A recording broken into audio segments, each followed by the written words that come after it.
Hi guys, इस video में discuss करेंगे हम हमारे सवाल maximum in a generic tree का सॉल्यूशन।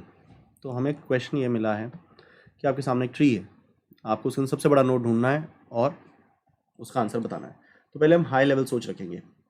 मैक्स ऑफ 10 से एक्सपेक्टेशन ये है कि वो उस ट्री में सब नोड्स को कंपेयर करे और उसमें सबसे बड़ा नोड ढूंढ के निकाले। अगर सवाल ये है तो मैक्स ऑफ 20, इनफैक्ट हम थोड़ा बड़ा ट्री लेते हैं ताकि हम सवाल को अच्छे से डिस्कस कर सकें। 10, 20, 30, 40, 50, 60, 70, 80, 90, 100, 110, 120। मैक्स ऑफ 10 से ये एक्सपेक्टेशन है कि वो इन सब नोड्स को कंपेयर करें, इनमें सबसे बड़ा नोड ढूंढ के निकाले। तो max of 20, max of 30, max of 40 पर ये भरोसा है, पर ये फेथ है कि वो ऑलरेडी इसमें मैक्स ऑफ 20, इसमें मैक्स ऑफ 30 और इसमें मैक्स ऑफ 40 सब नोड्स को कंपेयर करके अपने अपने सब ट्री में सबसे बड़ा नोड देने की काबिलियत रखते हैं। ये उनके ऊपर भरोसा है। ठीक है, अब हमें अपनी एक्सपेक्टेशन को अपने फेथ से मीट करना है। तो मेरा ऐसा कहना है, अगर हमें इनका चैंपियन मिल जाए, इनका चैंपियन मिल जाए, इनका चैंपियन मिल जाए, तो इन तीनों के चैंपियन का मैक्स निकालो, मतलब इन तीनों में के मैक्सिमम का मैक्स निकालो और उस मैक्स को इस 10 से कंपेयर करो। मतलब the maximum of what, the maximum of 10 and max of 20 and max of 30 and max of 40 पूरे ट्री में सबसे बड़ा होगा। मतलब इनका चैंपियन जो कि 60 है, इनका चैंपियन जो कि 120 है, इनका चैंपियन जो कि 100 है, वो आपस में लड़ें और उस लड़ाई में 10 भी शामिल हो, क्योंकि वो किसी के साथ कंपेयर हुआ ही नहीं है।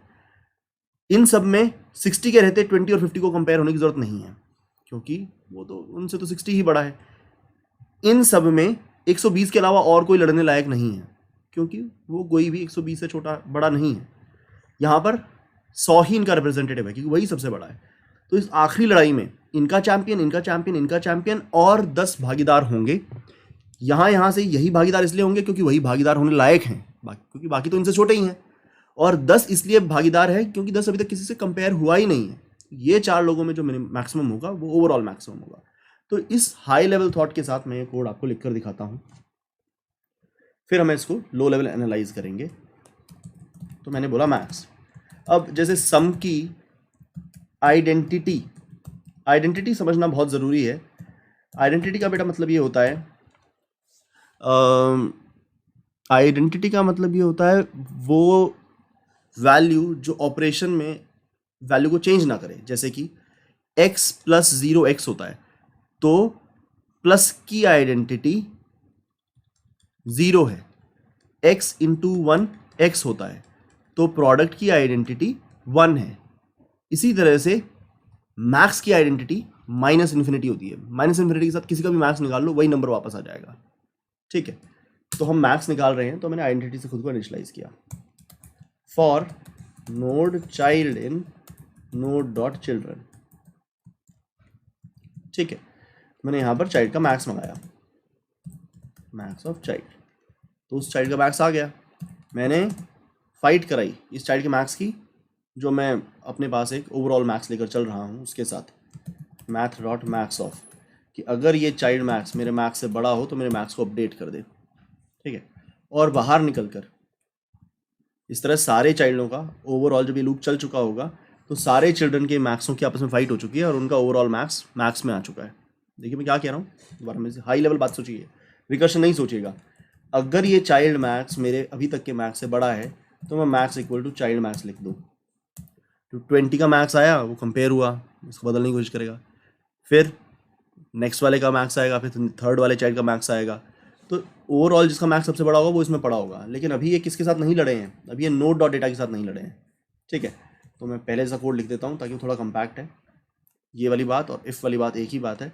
अब मैं कहता हूँ max equal to math dot max of, final लड़ाई इसमें नोड डॉट डेटा नहीं करी, कि अगर नोड डॉट डेटा मैक्स से बड़ा है तो वो उसको अपडेट कर देगा, अगर किसी चाइल्ड का मैक्स बड़ा होता तो वो अपडेट कर देता, अब या नोड का डेटा बड़ा है तो वो अपडेट करेगा। तो ओवरऑल हमारे पास नोड डॉट डेटा और सारे चाइल्डों के मैक्स का जो मैक्सिमम है वो आंसर के रूप में आएगा। ठीक है, लाइए इसे रन करके देखते हैं, फिर इसे सबमिट करके देखते हैं, फिर इसको लो लेवल एनालाइज करेंगे हम लोग। तो थोड़ा टाइम लग रहा है।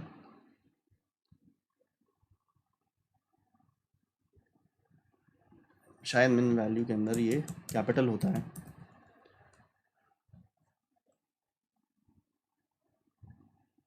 बिल्कुल सही बात।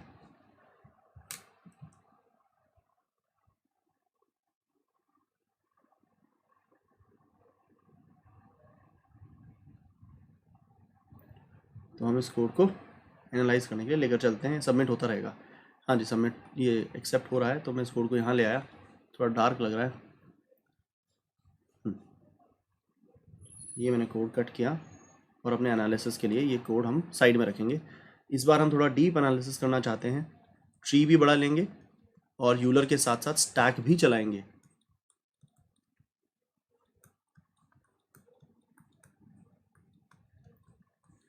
जो इम्पोर्टेंट स्किल मैं चाहता हूँ आप लोग सीख लें, वो चाहता हूँ कि यूलर से आप ये पता कर सकें कि रिकर्शन कहाँ पहुँची हुई है।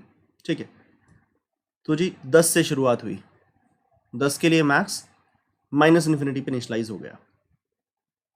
10 के लिए ये लूप 3 बार चलेगा, एक बार 20 के लिए, एक बार 30 के लिए, एक बार 40 के लिए।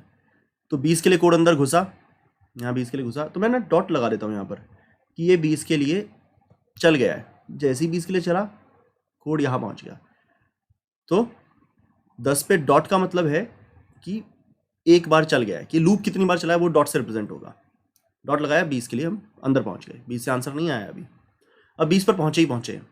20 भी माइनस इन्फिनिटी पर इनिशियलाइज हुआ, उसके लिए लूप 2 बार चलेगा। कोड अंदर घुसा पहले लूप के लिए और मैक्स की कॉल लग गई, जिसका मतलब है कि पहला डॉट लगाकर मैं 50 पर चला गया। 50 के लिए मैक्स माइनस इन्फिनिटी पर इनिशियलाइज हुआ। लूप नहीं चलेगा क्योंकि चिल्ड्रन है ही नहीं। तो माइनस इन्फिनिटी और node dot data which is 50 का मैक्स में सेट हुआ, दैट इज 50 सेट हुआ। तो ये माइनस इन्फिनिटी से चेंज होकर 50 हो गया ये वाली लाइन चलने से। रिटर्न मैक्स से मैं यहाँ से 50 वापस लेकर आ गया। ठीक है, अब अपने दिमाग में 20 बन जाओ। 20 ने 50 को कॉल लगाई थी, वहाँ से 50 पाया, तो चाइल्ड मैक्स के अंदर ये 50 आया। 50 माइनस इन्फिनिटी से कंपेयर हुआ और इस वैल्यू को चेंज करके उसने 50 करा दिया। पहले चिल्ड्रन के इफेक्ट ने बताया कि अभी तक जो लोग मिले उनमें मैक्सिमम 50 है। लूप आगे बढ़ा, 20 के लिए लूप 2 बार चलेगा। पहली बार वाले ने 50 करके आपके मैक्स को माइनस इन्फिनिटी से 50 चेंज करा दिया। अब लूप दूसरी बार चलेगा 60 के लिए। तो मैं दूसरा डॉट लगाकर 60 पर गया। 60 पर पहुंचा, माइनस इन्फिनिटी हम सेट हुए, लूप चलेगा ही नहीं। इस लाइन की वजह से 60 और माइनस इन्फिनिटी में फाइट हुई और ये मैक्स 60 सेट हो गया और रिटर्न होने से ये 60 में वापस लेकर आया। ये 60 में 20 के पास वापस लेकर आया, यहाँ पर ये 60 आया। अब 60 कंपेयर हो रहा है जो तुम्हारी मैक्स की वैल्यू है उससे। मैक्स 50 है तो उसको चेंज करके 60 कर दिया इसने और रिटर्न कर दिया मैक्स। ठीक है, तो यहाँ से मैक्स रिटर्न हुआ 60। अब अपने दिमाग में मैं चाहता हूँ आप लोग समझें कि आपको क्या बनना है। आपको 10 बनना है अपने दिमाग में। अब 10 बन जाइए, 10 पे रीसेट हो जाइए। 10 पे रीसेट हो जाइए। 10 ने 20 को कॉल लगाया, वहाँ से 60 लाया। अब 60 उसका मैक्स से कंपेयर हुआ जो माइनस इन्फिनिटी पे सेट है, उसको 60 कर दिया। ठीक है, अब लूप आगे बढ़ा उसका, लूप दूसरा डॉट लगाकर 30 पर उतर गए हम। 30 शुरुआत में खुद को माइनस इन्फिनिटी सेट किया। लूप एक डॉट लगाकर 70 पर गया। 70 ने खुद को माइनस इन्फिनिटी पर सेट किया। लूप चलेगा ही नहीं। 70 इस वाली लाइन के कंपैरिजन की वजह से माइनस इन्फिनिटी को 70 पर सेट करके रिटर्न हो गए। 30 पर वापस आए, पहले डॉट के अंदर से 30 पर वापस आए, तो चाइल्ड मैक्स में 70 लाए हैं, उस 70 ने माइनस इन्फिनिटी को 70 कर दिया। दूसरा डॉट लगाकर हम 80 पर गए। 80 पर यहाँ पर पहुँचे ही हैं। हर एक के लिए ऐसा है, पहले ये वाला पार्ट चलता है, फिर ये वाला पार्ट चलता है, फिर ये वाला पार्ट चलता है। तो इसके लिए कुछ हम दिखाते नहीं, इसके लिए डॉट्स दिखाते हैं। इस पर आते ही हम पहला माइनस इन्फिनिटी लगाते हैं, ये जाते जाते माइनस इन्फिनिटी का चेंज है, इस पर हम डॉट्स दिखाते हैं। तो अब 80 पे आए हैं, आते ही ये वाली लाइन चलेगी तो हम माइनस इन्फिनिटी दिखा देते हैं। अब बेटी के लिए ये लूप चलेगा कितनी बार? 2 बार। पहली बार चलेगा तो पहला डॉट लगाकर हम 110 पे चले गए। 110 पे पहुँचे ही हैं, पहुँचती ऊपर वाली लाइन चली तो हमने माइनस इन्फिनिटी दिखाया। लूप चलेगा नहीं, ये चलेगा, जिससे माइनस इन्फिनिटी 110 बन जाएगा। रिटर्न होगा तो हम वापस 80 पर आए। अब 80 पर ये लूप एक बार चल चुका है, अब ये 110 माइनस इन्फिनिटी से लड़ेगा और इसको 110 सेट कर देगा। दूसरा डॉट लगाकर हम 120 पर गए।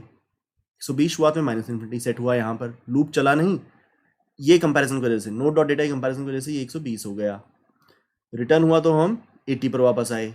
अब 80 पर 120 लेकर आए, वो 120 110 से लड़ा और उसको 120 कर दिया। मैक्स को रिटर्न किया, अभी रहता है कुछ 120 के बाद 120 80 के साथ लड़ा, इस बार 80 उसको चेंज नहीं कर पाएगा और रिटर्न हो गया 120। 30 पर 120 लेकर आए, वो 120 70 से लड़ा और 120 बना दिया इसको। Went to 90 which was initially minus infinity, loop नहीं चला, ये रीसेट होकर 90 हो गया इस लाइन की वजह से।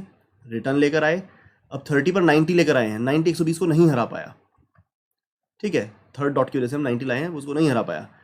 अब लूप खत्म हुआ, बाहर 30 120 को नहीं हरा पाया, तो हम यहाँ से 120 ही रिटर्न करेंगे। अब अपने दिमाग में 10 बन जाइए, 10 को 120 में लाया यहाँ से, 60 से बड़ा है तो 60 को अपडेट कर दिया, 10 ने तीसरी डॉट लगा के हमें 40 पे भेजा, 40 ने खुद को माइनस इन्फिनिटी पे सेट किया, 40 ने पहली डॉट लगाकर हमको 100 पे भेजा, 100 ने खुद को माइनस इन्फिनिटी पे सेट किया, 100 के लूप चला नहीं, 100 ने इस लाइन की वजह से इसको चेंज करके 100 बना दिया और फिर रिटर्न कर दिया। अब 40 को ये 100 मिला, उसने 100 की वजह से इस माइनस इन्फिनिटी को 100 कर दिया, लूप से बाहर आया। अब 40 और 100 में लड़ाई हुई, वो 100 को बदल नहीं पाया, 100 रिटर्न हुआ। अब 10 को तीसरी चाइल्ड से 100 मिला, 100 120 को हरा नहीं पाया तो चेंज नहीं हुआ, लूप से बाहर निकले। अब फाइनल लड़ाई 10 और 120 में हुई, वो हरा नहीं पाया, तो हम यहाँ से 120 रिटर्न करेंगे, इवेंचुअली हमको 120 मिला।